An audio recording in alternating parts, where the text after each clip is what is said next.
You are looking at Julian's pronunciation guide, where we look at how to pronounce better some of the most mispronounced words in the world, like this other curious word. But how do you say what you're looking for today?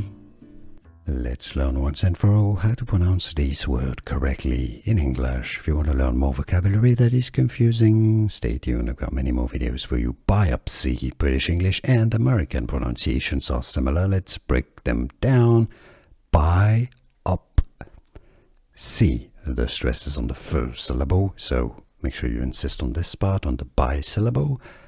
Biopsy, not biopsy. Biopsy. It's easy once you know, and now you know.